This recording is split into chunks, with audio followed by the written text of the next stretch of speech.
क्या हाल है अजय भाई? जी बहुत बढ़िया। आप तो बिहार के भाई ही के नाम से मशहूर हो गए हैं, सब अजय भाई अजय भाई। आरा जिला में लोग बोल रहे हैं, बक्सर आरा शाहाबाद पूरा अजय भाई। क्या कर दिया है जादू? प्यार है सबका, अपना घर है, अपनी मिट्टी की खुशबू है, तो प्यार है सबका। जो मुझे भाई बुलाते हैं, कोई छोटा भाई कोई बड़ा भाई। आज की राजनीति में आपने देखा, प्रशांत किशोर जब से आए हैं, रोजगार पलायन बड़ा मुद्दा बन गया है और आप पहले से ही रोजगार दे रहे हैं। जरा अपने कारोबार रोजगार के बारे में बताइए। कहा जाता है कि आप हजारों नौजवानों को, अपने इलाके के नौजवानों को नौकरी दे चुके हैं। कैसे संभव हुआ ये बिहार में?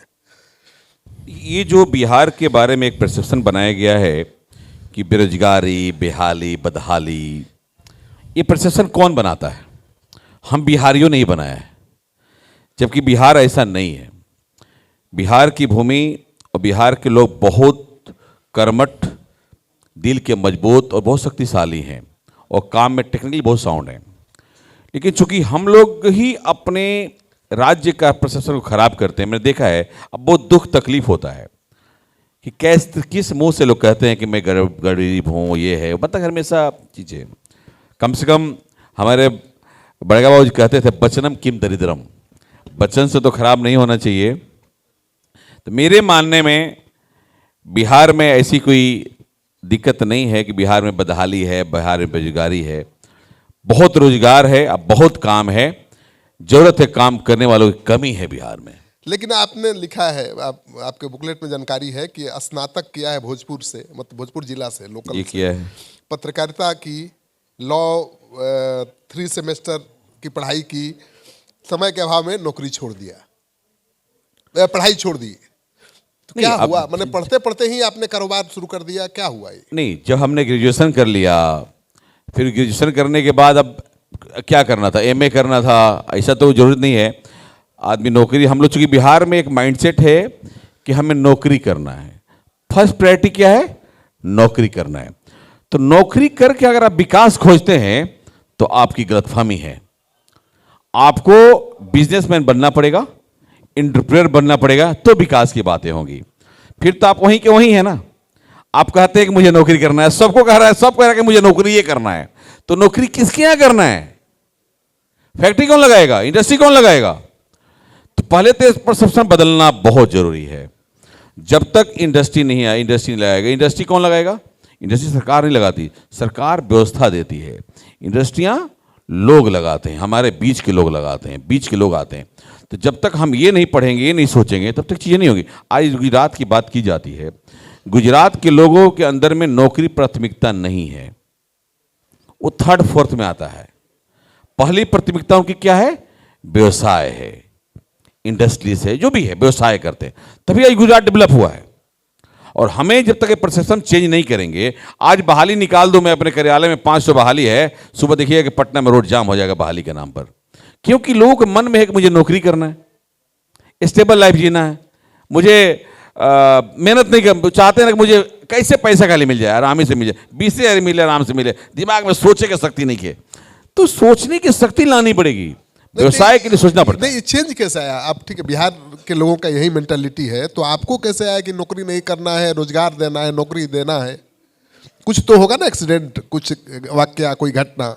अब चूंकि हमारे से काफ़ी लोग हैं, मैं ही नहीं हूँ, काफ़ी लोग हैं जो कि व्यवसाय में आगे आना चाहते हैं, रोजगार देते हैं।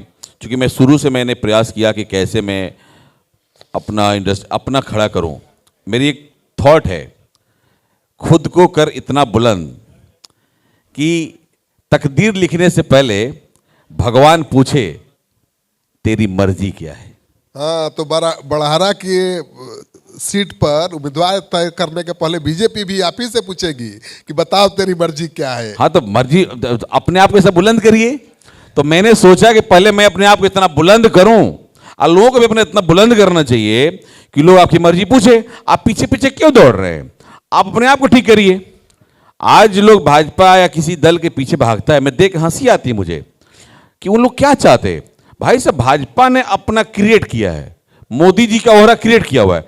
अब मोदी जी की जनता के पीछे जो भाग रहे हैं आप खुद की जनता बनाइए, खुद को अपना खड़ा करिए, अपने आप की चीजें, तब जाकर होगा। आप दूसरों के पब्लिक के पीछे भाग रहे हैं, लालू जी के पीछे भाग रहे हैं, तो तेजस्वी के पीछे भाग रहे हैं, अपना कोई नहीं क्रिएट करना चाहता, अपना जनता सेवक नहीं बनना चाहता। हाँ, नहीं, आपने रेडीमेड चाहिए। आपने क्रिएट किया है। पिछले विधानसभा चुनाव में मैं गया था, आपको याद होगा, जब लड़ रहे थे वहां से बीजेपी के उम्मीदवार थे राघवेंद्र जी। लग रहा था कि चुनाव राघवेंद्र जी नहीं, अजय जी लड़ रहे हैं। हाँ, चूंकि स्वाभाविक है कि चूंकि मैं चुनाव लड़ा था 2020 में, उनको जीत दिलाना था, वहाँ आरजेडी का विधायक हो गया था वहाँ पर, वो काफ़ी हमारा दिक्कत लग रहा था मुझे, तो हमने चित्तौड़गढ़ के किले में संधमारी कर दी थी आरजेडी ने। चित्तौड़गढ़ तो नहीं कहूँगा, लेकिन ठीक है, अगर हमारा क्षेत्र में अगर कोई गड़बड़ आदमी जीत के आ गया और वो समाज को बांट रहा था, तो उस समाज को फिर कैसे हम ठीक करें, ये बात बंद हो, इसलिए मैंने मेहनत किया था। गड़बड़ आदमी मतलब सरोज यादव। हाँ, सरोज यादव, चूंकि वो बांटने की बात करते थे, उनके अंदर में ही पहला भी वक्तव्य कोई बोलते हैं तो बांटने की बात करते हैं। तो मैंने फील किया था कि मेरे बगल के घर में यादव जी के घर है, घर के बगल में, पड़ोस में, और जो चुनाव के बाद स्थिति ये था कि बातचीत बंद हो जा रही है। भाई साहब, लालू जी कहाँ हैं, हम लोग आपस से पड़ोसी हैं, लेकिन उन्होंने ऐसा बीज बोया कि गांव गांव में बांट दिया, जो कि समाज को बांटने की कोशिश किया। तो इसके विरोध में मैंने आवाज़ उठाई थी और समाज में घूमा और घूम करके बहुत मेहनत किया, और फिर मैंने वहाँ पर राघवेंद्र जी को चुनाव जितवाया था। हाँ, तो 20 में चुनाव तो आपने राघवेंद्र जी को जिताया। इस बार चुनाव में वहाँ मैं गया था रैंडम सर्वे करने, अजय सिंह उम्मीदवार हैं, सब लोग कह रहे हैं। तो सिटी के विधायक का तो ऐसे ही आपने लाइन काट दिया, जिसकी मदद किया, जिसको जिताया, आप खुद दावेदार हो गए हैं। मैं दावेदार नहीं बना। देखिए, पब्लिक, अगर आप जनता के बीच में रहते हैं, जनता के लिए काम करते हैं। जनता ही कह रही थी ना कि नहीं, इस बार अजय चाहिए। जनता की मांग है। अब जनता चाहती है कि जो भाई काम करने वाले व्यक्ति आए। देखिए, राजनीति किसे कहते हैं, समाज सेवक के तौर पे आना चाहिए। अब हम लोग समाज में सेवा मैं करता हूँ, मेरा शुरू से विचार ही रहा है कि अगर कोई सामने से मदद मांगता है तो मेरे पास है तो मदद करूँ, और नीचे जो व्यक्ति दब रहे हैं उसको ऊपर लेके आऊँ और उनको समाज में अच्छा जगह दिलाऊं। शिक्षा का क्षेत्र हो, खेल का क्षेत्र हो, जॉब रोजगार हो, किसी को मैं नौकरी के लिए नहीं प्रेरित करता, मैं उनको रोजगार क्रिएट कराना चाहता हूं कि आपको अगर रोजगार करना है, छोटे मोटे उद्योग करना है, आप मुझसे सहायता ले सकते हैं, मैं आपको हेल्प करूंगा, टेक्नोलॉजी दूंगा, आइडियाज़ दूंगा, बैंकिंग हेल्प कराऊंगा, आप उद्योग लगाएं, आप खुद गांव में रोजगार दें, 50 रोजगार दें, बहुत सारे काम है हमारे देश में, तो मैं ऐसा क्रिएट करता हूँ लोगों को। आपने कौन कौन से फैक्ट्री लगाया है, जरा बता दीजिए, हमारे व्यूअर्स को जानना चाहेंगे, क्योंकि बिहार में बहुत कम ऐसे लोग हैं जो आपकी तरह रोजगार दे रहे हैं इतने बड़े पैमाने पर। देखिए, मैंने बिहार में जब रोजगार की बात आई, अभी जो 2020 में सरकार बनी थी, तो 21 में कुछ पॉलिसी बनी, तो हमने 2022 में इथेनॉल की फैक्ट्री लगाई, जो 2024 में प्रोडक्शन चालू हुआ बक्सर में इथेनॉल का, जहाँ मेरा 1,20,000 लीटर प्रतिदिन इथेनॉल उत्पादन होता है बक्सर में। उसके बाद हमने CO2 का प्लांट, जो हवा मुड़ जाता है कार्बन डाइऑक्साइड, वो सब प्लांट लगाया। फिर हमने एक राइस मिल का 24 टन पर आवर, यानी कि 500 ton per day paddy process करना उसका। फिर बिहार का पहला रिफाइनरी सॉल्वेंट प्लांट मैंने लगाया, जो कि राइस ब्रान से पहले क्रूड ऑयल बनाते हैं, फिर क्रूड ऑयल से उसको हम एडिबल ऑयल बनाते हैं, वो प्लांट हुआ। फ्लावर मिल हुआ, प्रतिदिन 400 टन गेहूँ प्रोसेस करके फ्लावर मिल बनाना। तो ये हमने इंडस्ट्रियाँ डाली, जिसमें कम से कम हमारे 3,000 लोगों को मैंने नौकरी 3,000 लोगों को नौकरी दिया है। हाँ, दिया तो है काम। उसी जिले के हैं, आपके चुनाव क्षेत्र के लोग हैं कि दूसरे जगह के? नहीं नहीं, सब हमारे क्षेत्र के हैं। जो मेरा प्राथमिकता रहता है कि शाहबाद के लोग रहेंगे, तो इस सारी फैक्ट्रियाँ लग रही है। कुछ फैक्ट्रियाँ चालू हो गई, कुछ फैक्ट्रियाँ चालू होने वाली। 1990 से बीजेपी से जुड़े हैं और अपने ही क्षेत्र में उद्योग धंधा लगा रहे हैं, अपने ही क्षेत्र के लोगों को रोजगार दे रहे हैं, इसीलिए तो लोग कह रहे हैं अजय सिंह चाहिए, तैयारी लंबी है। देखिए, सबसे पहले हम जब घर से निकलते हैं तो प्रयास होता है कि पहले अपने घर को ठीक करें, फिर जिला को ठीक करें, फिर राज्य को ठीक करें, फिर देश को ठीक करें। तो पहले अपने घर को ठीक करना जरूरी है। तो मेरा प्राथमिकता रहता है कि मैं अपने क्षेत्र के लोगों को रोजगार दूं, उनको टेक्निकली कैसे साउंड करूं, उनको कैसे समझ। सभी लोग चाहता है अपने क्षेत्र के लोगों को रोजगार देना, तो मेरा प्राथमिकता रहता है कि मैं अपने क्षेत्र के लोगों को नौकरी दूं और ज़्यादा से ज़्यादा मात्रा में दूं। और रोजगार केवल नौकरी नहीं है, और भी कैसे उनको प्रशिक्षित करूं और उनको रोजगार उनसे कराऊं, ये मेरी प्राथमिकता है। जब तक वो रोजगार नहीं करेंगे, मुझे 3-4 हज़ार लोगों को नौकरी देने से समस्या का समाधान नहीं हो जाता। तेजस्वी यादव तो वादा कर रहे हैं कि हम आ गए सरकार में तो हर परिवार में एक सरकारी नौकरी दे देंगे। अच्छी बात है, उनकी कहनी अच्छी बात है, तो उतनी नौकरी होनी ही चाहिए। अगर सब कोई नौकरी करेगा तो मेहनत कौन करेगा? पैसा खाइएगा, कि अन्न खाइएगा। कहने का मतलब है कि हमें जरूरत है किसानों को मजबूत करने का। देखिए, मैंने अभी किसान सम्मान समारोह का एक कार्यक्रम रखा था अपने गांव में, जिसमें करीब 2000 किसानों को मैंने बुलाया था, केवल किसान चिन्हित करके बुलाया था, केवल ये समझने के लिए कि वो किसान भाई, आज हमारे बिहार के किसानों को देखता हूँ, अपने गांव के किसानों को देखता हूँ मैं, तो मुझे क्या दिखता है कि अगर किसान के घर में कोई शादी है बेटी की, तो किसान को जमीन बेचना पड़ता है। क्यों? जबकि उस किसान का गेहूं खरीद के मैं, ये आम बात है, बिना जमीन बेचे बेटी की शादी नहीं हो सकती। क्यों? कोई किसान नहीं कर सकता। इसी की समस्या का समाधान करनी होगी हमें, इस समस्या को समाधान करनी पड़ेगी। आज जमीन खत्म हो जाएगा, फिर कहां जाएंगे? कहने का मतलब है कि हम जमीन, आपके किसान के जमीन से गेहूं बोता है, गेहूं उपजाता है, वो गेहूं मैं खरीद के मैदा बना करके बिस्किट बना के करोड़ों कमाता हूं, और वो किसान गेहूं उपजा के गरीब क्यों होता है? हमें उस समाधान, उसकी समस्या का समाधान करनी है, हमें इस पे जाना है। हम किसानों के मजबूती की बात, मैंने जब किसान सम्मान समारोह कराया, उसमें वैज्ञानिक को बुलाया और उनसे रूबरू वार्तालाप कराया कि कैसे किसानों की आर्थिक सुदृढ़ किया जाए। हर किसान महीने का उसका आय कम से कम 40 से 50 हज़ार हो। जो आज पंजाब के किसान, वहाँ पर किसान मुख्य फसल हुआ करता था, 3 फसल किसान होता है। हमें किसान के लिए खेती को ठीक करना होगा। अच्छा, हम अपने आते हैं भोजपुर में, तो बड़हरा विधानसभा से, वहाँ साल में एक ही फसल होता है। किसान क्या कर पाएगा? क्योंकि बाढ़ से घिरा हुआ है। आज तक कोई भी विधायक बना, एमएलए बना, एमपी बना, किसी ने चिंता जाहिर नहीं किया कि कैसे यहाँ बाढ़ को रोका जाए। बड़ी समस्या है। मेरे जहन में बात है कि भाई बाढ़ बहुत बड़ी समस्या है आपके इलाके की। तो आज के इस दौर में हम जो 25वीं सदी में बैठे हैं, इस सदी में जहाँ नई नदियाँ बना दी जाती हैं, वहाँ नदियों को हम बाढ़ नहीं बांध सकते क्या? नदी में बांध सकते हैं, नदी की पानी अपनी इच्छा अनुसार ले सकते हैं।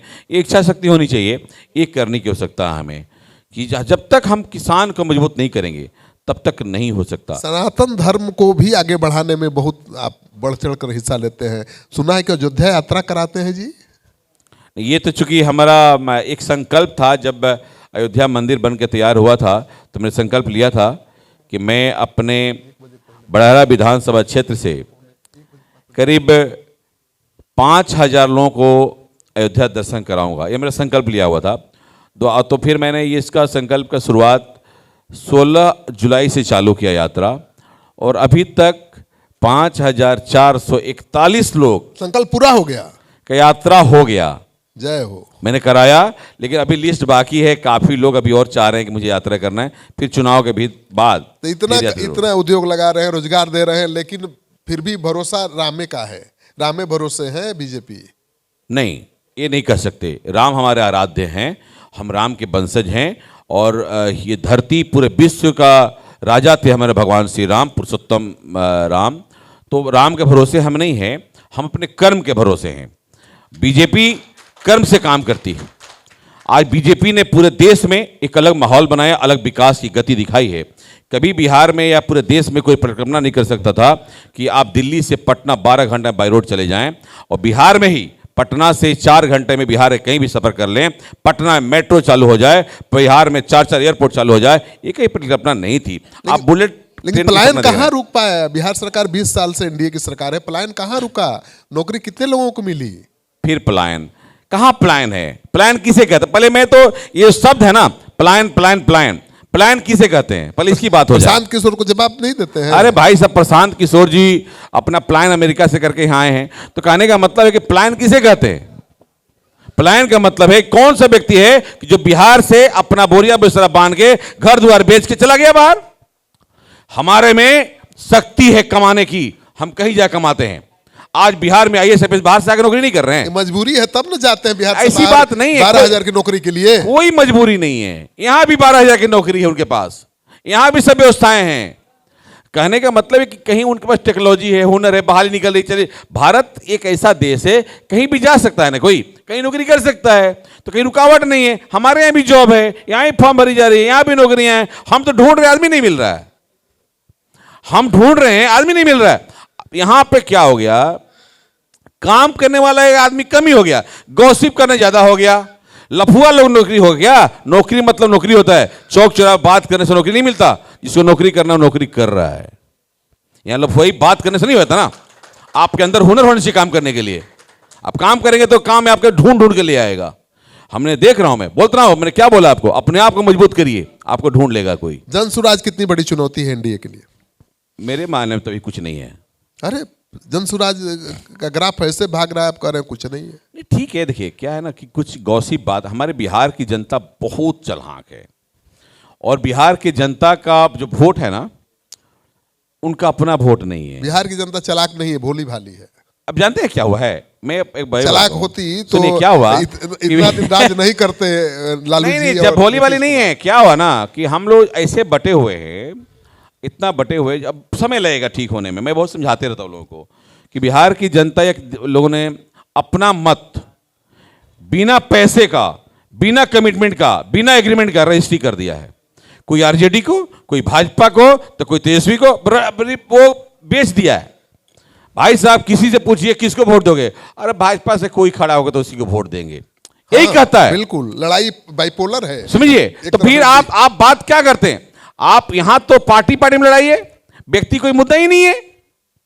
व्यक्ति कुछ आप लाख काम कर लीजिए, पहले तो जनता को अपने एग्रीमेंट कैंसिल कर फ्री माइंड होगा, तब न तो इनकी बात आएगी जन स्वराज की। पहले वो फ्री होना पड़ेगा कि मैं फ्री हो जाऊं। आप अपना एग्रीमेंट बताइए क्या है राघवेंद्र प्रताप सिंह से, जिनको जिताया आपने चुनाव, फिर से उनको राजनीति में एक्टिव बनाया। वो तो हार गए थे आरजेडी से, फिर आपने बीजेपी में लाया, उनको चुनाव लड़ाया, जिताया।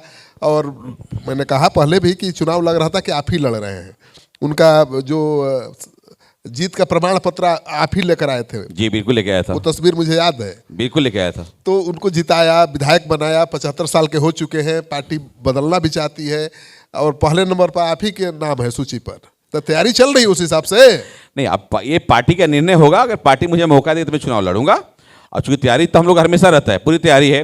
और तैयारी मेरी नहीं, पार्टी की भी तैयारी है। अगर कोई भी चुनाव लड़ने के लिए अगर फैसला होगा हमारे आला कमान का तो चुनाव लड़ेगा, तो इसमें कोई विषय नहीं है। अगर रघुवेंद्र जी को चुनाव लड़ना होगा तो उनके लिए सो साथ में होगा, अगर मुझे लड़ना होगा तो मेरे साथ सब लोग होगा।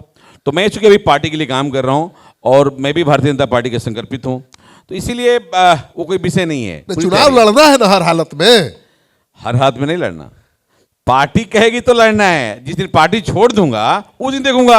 अभी तो पैसे पार्टी में हूं। तो बीजेपी तो सर्वे के आधार पर रिपोर्ट बनाती है, वहां की जनता ने कहा होगा तभी तो आपका नंबर 1 पर नाम है जी। हाँ बिल्कुल नाम है, और हमने तो देखा नहीं है। लोग ये गॉसिप है, मीडिया गैलरी में गॉसिप रहता है कि किसका नंबर 1। हाँ, चर्चा है कि नंबर 1 पर आपका नाम है। हाँ, तो हमने कोई कागज दिखाया नहीं। हाँ, बातें होंगी अगर पार्टी कहेगी कि चुनाव लड़ना है, अगर ऐसे विचारधारा, चूंकि मेरा विचार थोड़ा सबसे अलग है, मैं स्वतंत्र विचार का व्यक्ति तो अब तो हूँ। लड़ाना होगा तो पार्टी ने संपर्क भी किया होगा, खोल दीजिए राज। पार्टी में देखिए, हम लोग पार्टी के सिपाही हैं और पार्टी का फ़ोन आ जाएगा तो हम लड़ेंगे। अभी पार्टी की रोज़ मीटिंग चली रही है, आज भी फ़ोन आया है कि शाम में बैठक करनी है, तो बैठक करेंगे। तो हम लोग पार्टी के लिए हैं और कैसे बिहार को आगे ले जाने है उस पर काम कर रहे हैं। देखिए, बिहार को ये 5 साल जो समय है ना, अब आगे वाला 5 साल 2030 तक, ये बिहार के लिए बहुत ही स्वर्णिम काल है। अगर थोड़ी सी चूक हुई तो मामला बिगड़ जाएगा, क्योंकि बिहार बहुत तेज़ से तरक्की के रास्ते पे है, बहुत योजनाओं पे काम चल रहा है और बहुत सी सही दिशा में चल रहा है। डेवलपमेंट का, हाईवेज, रोड का, फैक्ट्री इंडस्ट्री का, उद्योग का, मतलब हर चीज़ में, ट्रांसपोर्ट सिस्टम का, यातायात का, हॉस्पिटल्स का, हर जिला में एम्स बन रहे हैं, मेडिकल कॉलेज बन रहे हैं, बहुत जगह ना, हर जिले में नहीं कहूँगा लेकिन कमिश्नरी जो बन रही है, बहुत सारी चीज़ें काम चल रहा है और बहुत तेज चल रहा है। अगर ये 5 साल और आगे बढ़ा तो बिहार हमारे देश में एक स्थान पे चला जाएगा, क्योंकि बिहार अभी अलग ट्रैक पे चल दिया है। पहले बिहार पर ध्यान नहीं आपकी देता लोग। सरकार फिर आ रही है। पूरी जोर शोर से इंडिया की सरकार आ रही है, इसके अलावा कोई ऑप्शन नहीं है। चलिए अजय जी, आपने बहुत समय दिया हमारे कॉन्क्लेव के लिए, इसके लिए बहुत बहुत आभार। और आप जैसे 150 यूथ आगे आ जाएं, तो रोजगार देने लगे 3-3 हज़ार युवाओं को, तो बिहार ही बदल जाएगा। धन्यवाद। बिल्कुल, रोजगार तो देना ही है और हमें हमेशा चाहते हैं कि रोजगार के साथ साथ लोगों को एंटरप्रेन्योर बनाएं, उनको खुद अपने गांव में छोटे छोटे उद्योग लगाने हैं। किसानों की धरती है, बहुत उपजाऊ फसल है यहाँ पर, तो हम वहाँ पे गांव-गांव में हम कृषि युक्त सामान बना सकते हैं और उसको एंटरप्रेन्योर बना करके रोजगार क्रिएट कर सकते हैं। हर गांव में मेरा मकसद है कि हर गांव में कम से कम 100-100, 200 रोजगार उस गांव में क्रिएट कर। 7 निश्चय, 7 वादे हैं आपके, क्या है जरा बता दीजिए। हाँ, हमारे 7 निश्चय। चुनाव जीतेंगे तो क्या क्या करेंगे? नहीं, चुनाव जीतेंगे तो सर्वप्रथम हमें बड़ारा के सभी रोड को ठीक करना है, खवासपुर में पुल बनाना है, आवागमन के साधन आज भी नहीं है, बाढ़ को रोकना है, बांध बनाना है, नहर की व्यवस्था करनी है, खेल की व्यवस्था करानी है, स्टेडियम्स बनाने हैं क्षेत्र में, ट्रांसपोर्ट की सिस्टम दुरुस्त करनी है, किसानों के लिए हर पंचायत स्तर पे उनका क्रय केंद्र और उनके खाद बीज की व्यवस्था करानी है, मिट्टी की जांच प्रॉपर हो, कैसे किसानों की आय बढ़े इसकी व्यवस्था करनी है, रोजगार की भरपूर व्यवस्था, हर गांव-गांव में मुझे फैक्ट्री खुलवानी है, छोटे छोटे उद्योग जो कृषि से उद्योग हैं, मतलब किसानों को मुझे मजबूत करना है।